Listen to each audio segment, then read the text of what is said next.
Siap belajar firman Tuhan, amin. Boleh saya minta lampunya dinyalakan? Nah, jadi saya bisa melihat semua wajah-wajah yang bersukacita. Coba lihat kiri kanannya dulu, lihat, oh ini wajah yang sudah lama tidak pernah ketemu nih gitu ya. Iya, puji Tuhan kita bisa berkumpul kembali di rumah Tuhan, di tempat ini.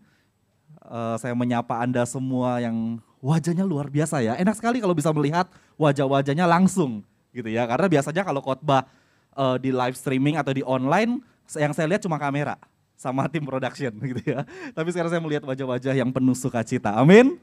Ya, saya juga mau menyapa Anda yang saat ini join dalam live streaming melalui Facebook dan YouTube. Selamat bergabung, selamat beribadah. Kita akan belajar sama-sama firman Tuhan hari ini. Amin. Ya, hari ini adalah minggu terakhir dalam seri khotbah berjalan dengan iman. Nah, ada yang masih ingat? Sudah 3 minggu belakang kita belajar mengenai berjalan dengan iman.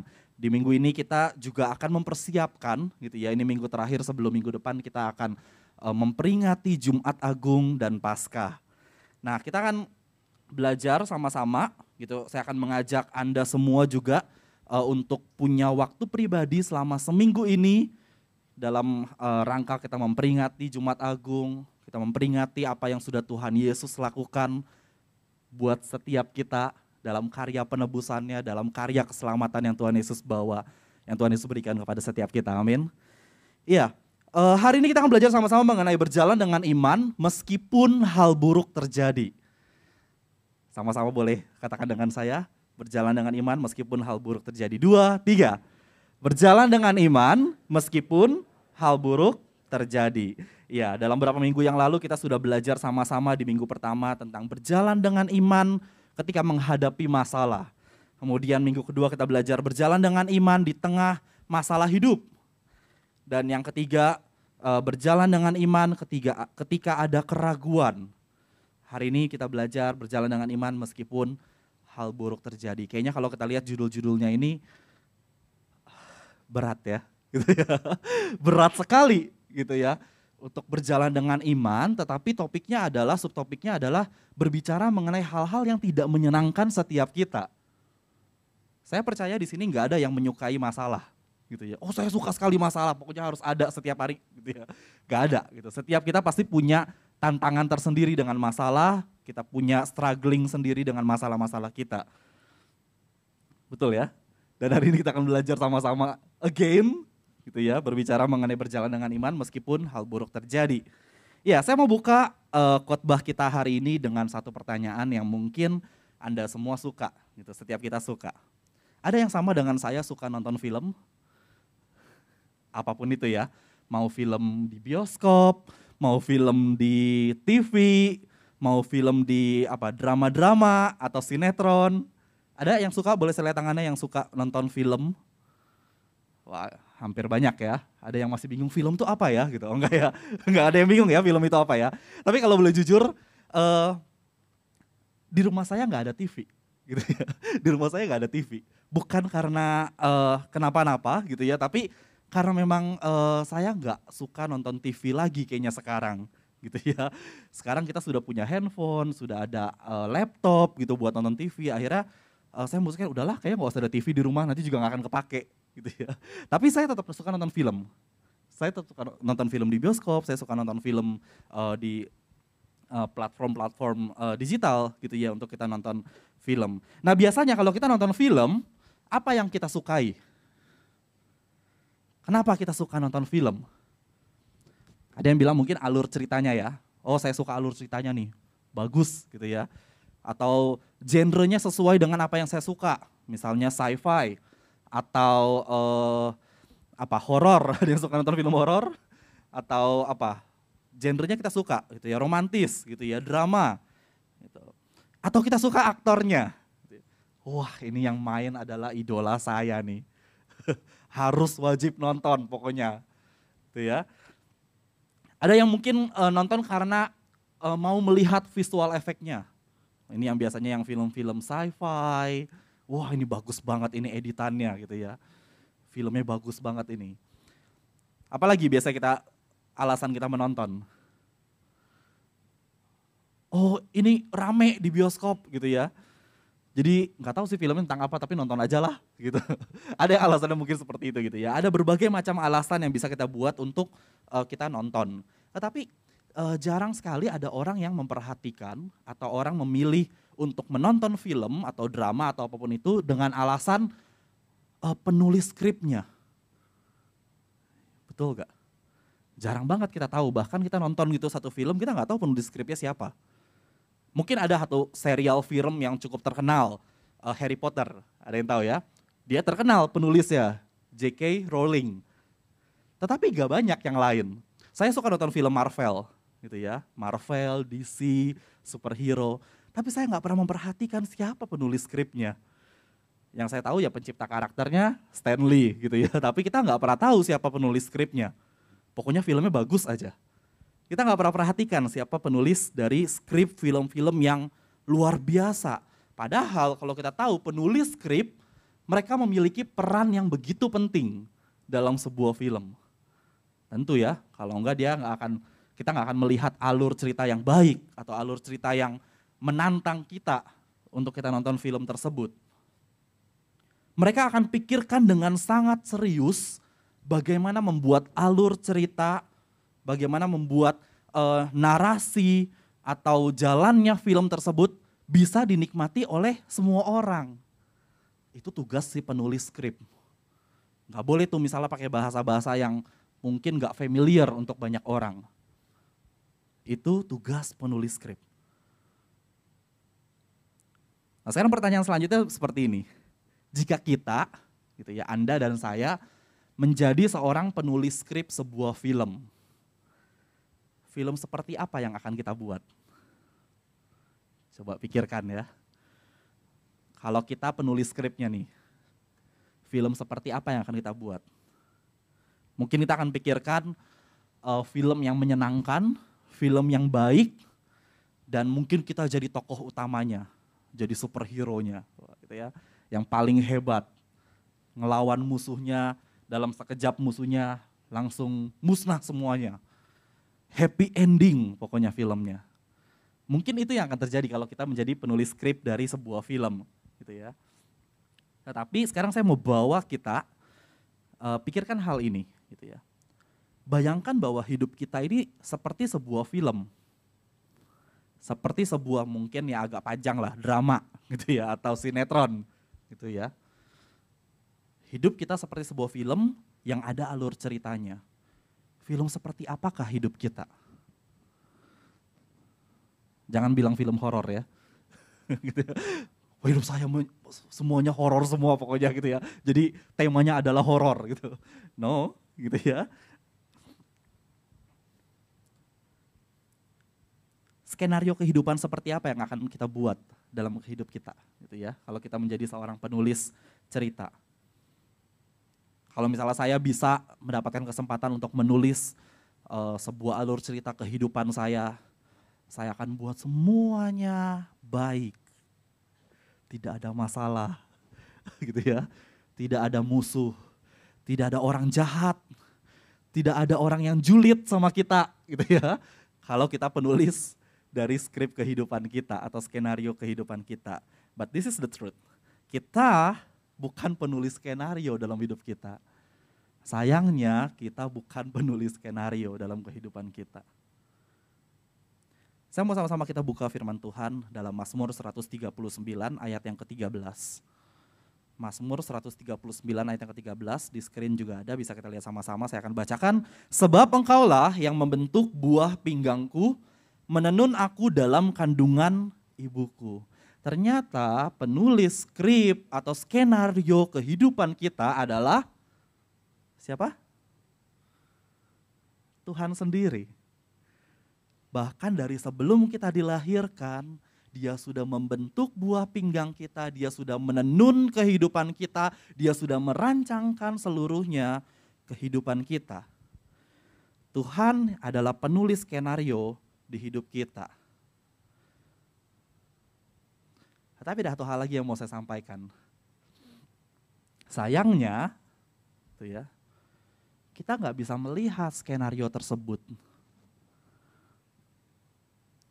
Kita nggak tahu gitu ya ketika kita lahir di dunia, anak-anak, remaja, dewasa muda, dewasa, tua, sampai mungkin kita kembali ke rumah Bapak, kita nggak tahu skenarionya seperti apa. Yang kita tahu endingnya gitu ya. Awalnya juga kita tahu, oh ya saya lahir tanggal sekian. Tetapi dalam perjalanan dari film kita ini, kita nggak tahu skenarionya. Sayangnya kita nggak tahu skenarionya. Yang Tuhan kasih ke kita tuh pemahaman. Oh ini loh tujuan hidupmu, ini loh guidance atau aturan-aturan yang harus kita ikuti dalam menjadi aktor ya kalau kita ya, aktor dalam film kita sendiri. Tapi kita nggak pernah baca skenarionya semuanya. Tuhan nggak kasih, gitu ya. Tuhan cuma kasih guidance, Tuhan cuma kasih arahan, ending yang seperti apa yang harus kita tahu. Dan saya mau bilang ini yang namanya berjalan dengan iman. Kita nggak perlu tahu skenarionya secara detail.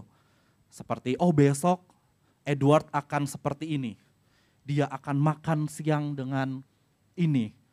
Tuhan nggak kasih secara detail seperti itu. Yang Tuhan kasih guidance-nya. Dan ini yang dinamakan berjalan dengan iman. Iman dan percaya kita kepada Tuhan nggak akan teruji kalau kita tahu skenarionya secara detail. Iman kita nggak akan teruji kalau semua hal yang kita inginkan kita dapatkan. Saya maunya skenarionya seperti ini Tuhan. Masuk sekolah favorit, pekerjaan saya lancar, keluarga saya baik-baik saja. Kalau kita mendapatkan semua itu, skenario yang sesuai dengan keinginan kita, sayangnya iman kita nggak akan bertumbuh dalam Tuhan. Kita nggak bisa berjalan dengan iman, berjalan bersama Tuhan. Saya tahu konsep ini memang sulit gitu dipahami. Gak, balik lagi pernyataan saya tadi di awal. Gak ada semua orang yang suka dengan masalah. Gak ada seorang pun yang mau hidupnya penuh dengan masalah, hidupnya gak enak, tetapi semua orang maunya pokoknya enak. Rasanya hidup gak adil. Kok kita harus menderita dalam hidup kita? Kita lihat firman Tuhan di Yohanes 16 ayat yang ke-33. Yohanes 16 ayat yang ke-33. Semuanya itu kukatakan kepadamu supaya kamu beroleh damai sejahtera dalam aku. Dalam dunia kamu menderita penganiayaan, tetapi kuatkanlah hatimu, karena aku telah mengalahkan dunia. Kata kuatkanlah hatimu ini menunjukkan iman kita. Menunjukkan bagaimana kita berjalan dengan iman. Betul, penderitaan memang ada gitu ya. Tuhan katakan dalam dunia kamu menderita penganiayaan. Tetapi Tuhan katakan kuatkanlah hatimu. Apa sih maksud dari kuatkanlah hatimu? Kenapa ada narasi di mana Tuhan bilang di dalam dunia kamu memang menderita. Di dalam dunia memang ada penderitaan. Tetapi Tuhan bilang kuatkanlah hatimu. Artinya Tuhan mau kita punya iman. Tuhan mau kita beriman kepada Dia. Tuhan mau kita berjalan bersama dengan Tuhan. Tuhan gak minta kita untuk menguasai seluruh skrip atau skenario kehidupan kita. Tetapi satu yang kita tahu bahwa skrip atau skenario kehidupan kita yang sudah Tuhan buat semuanya mendatangkan kebaikan. Amin. Bahkan ketika hidup kita sedang tidak menyenangkan. Bahkan ketika hidup kita mungkin dalam keadaan yang sulit. Bahkan ketika hal buruk terjadi dalam kehidupan kita, Tuhan katakan, kuatkanlah hatimu. Kuatkanlah hatimu. Saya mau ajak kita lihat satu firman Tuhan lagi. Markus 14 ayat 32 sampai yang ke-36. Saya mau kita melihat suatu peristiwa di mana natur manusianya Yesus pun membuat dia merasa ketakutan, membuat dia merasa khawatir, membuat dia merasa ketakutan yang sangat luar biasa karena penderitaan yang akan menantinya. Markus 14 ayat 32 sampai 36. Saya bacakan dengan perlahan, kita simak baik-baik firman Tuhan ini. Lalu sampailah Yesus dan murid-muridnya ke suatu tempat yang bernama Getsemani. Kata Yesus kepada murid-muridnya, duduklah di sini sementara aku berdoa. Dan ia membawa Petrus, Yakobus, dan Yohanes sertanya. Ia sangat takut dan gentar. Lalu katanya kepada mereka, hatiku sangat sedih seperti mau mati rasanya. Tinggallah di sini dan berjaga-jagalah. Ia maju sedikit merebahkan diri ke tanah dan berdoa supaya sekiranya mungkin saat itu lalu daripadanya. Katanya, ya Aba, ya Bapa, tidak ada yang mustahil bagimu. Ambillah cawan ini daripadaku, tetapi janganlah apa yang aku kehendaki, melainkan apa yang engkau kehendaki. Ini malam di mana Tuhan Yesus berdoa di Taman Getsemani sebelum dia ditangkap, diadili, disalib, mati dan bangkit kembali. Sebelum semua hal itu terjadi yang kita lihat hebat sekarang, wah Tuhan kita memang hidup, Tuhan kita memang luar biasa. Dia memberikan keselamatan kepada setiap kita, karya penebusannya luar biasa. Jauh sebelum itu ada ketakutan yang Yesus alami. Ini sisi natur manusia dari Yesus. Kita tahu bahwa Yesus adalah Tuhan sejati dan dia juga manusia sejati. Dia merasakan juga ketakutan, dia merasakan juga khawatir, dia merasakan juga hati yang gak enak. Ketika dia tahu skenarionya, gitu ya. Tuhan tahu skenarionya. Tetapi itu juga membuat dia khawatir, juga membuat dia ketakutan. Ini kuncinya, kematian Yesus bukan akhir dari story yang Allah tulis. Kematian Yesus bukan akhir ending dari cerita kehidupan Yesus. Tetapi kematiannya punya satu tujuan yang sangat luar biasa. Dengan kematiannya Yesus, semua manusia, setiap kita, Anda dan saya memperoleh keselamatan. Amin. Keselamatan jadi milik kita. Itu luar biasanya. Story yang Allah tulis. Cerita yang Allah tulis. Apalagi yang kita khawatirkan hari-hari ini? Apalagi yang kita takutkan hari-hari ini? Yang kita takutkan seringkali adalah kita tidak menguasai skenario kehidupan kita. Kita nggak tahu ke depannya kita seperti apa. Itu yang seringkali menghantui kita, membuat kita khawatir. Padahal Tuhan bilang gak perlu kita menguasai seluruh skrip kehidupan kita, tetapi satu yang Dia mau saja, berjalan dengan iman. Kuatkanlah hatimu, jalani kehidupan kita bersama dengan Tuhan tuh seperti itu. Kita gak perlu tahu skenarionya, detailnya seperti apa. Nanti kita akan menjalani bersama dengan Tuhan.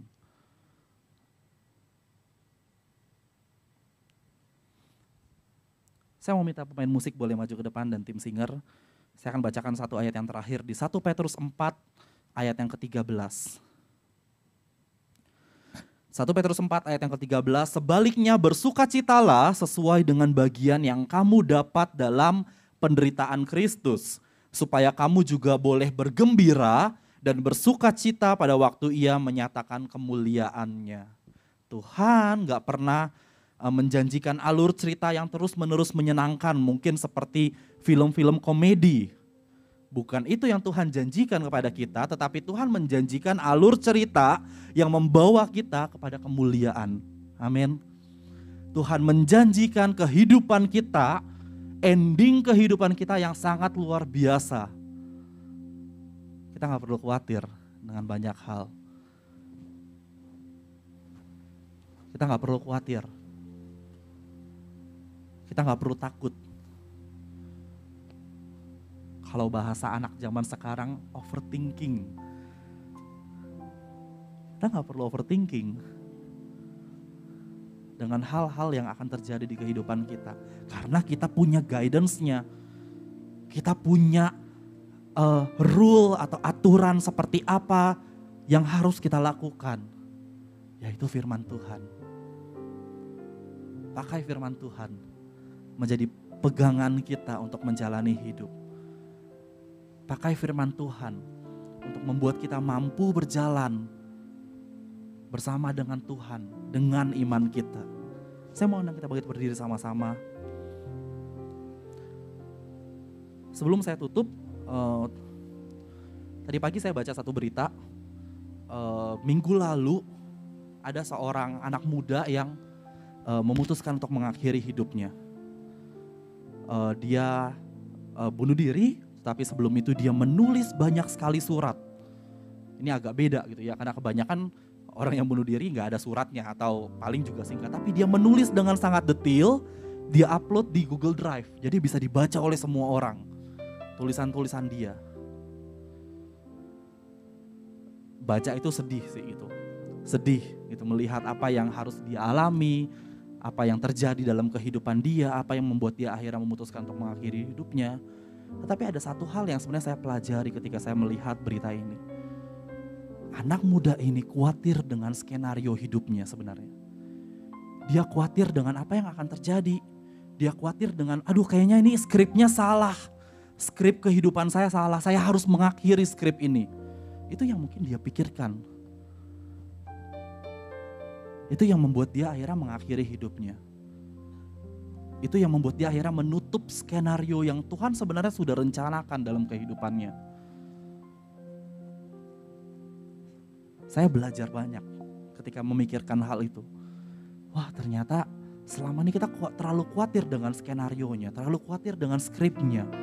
Kita gak pernah tahu bahwa sebenarnya skripnya sudah selesai Tuhan buat untuk kehidupan kita. Dan semuanya itu baik, endingnya akan baik. Tinggal kita menjalani dengan guidance daripada Tuhan. Hati-hati apa yang kita khawatirkan, hati-hati dengan apa yang kita takutkan. Hari ini saya mau challenge setiap kita di minggu terakhir dari seri khotbah ini. Ayo berjalan dengan iman. Ayo berjalan dengan iman yang seperti Tuhan katakan. Kuatkanlah hatimu, kuatkanlah dan teguhkan hatimu. Meskipun hal buruk terjadi, meskipun banyak masalah dalam kehidupan kita, kuatkan hatimu.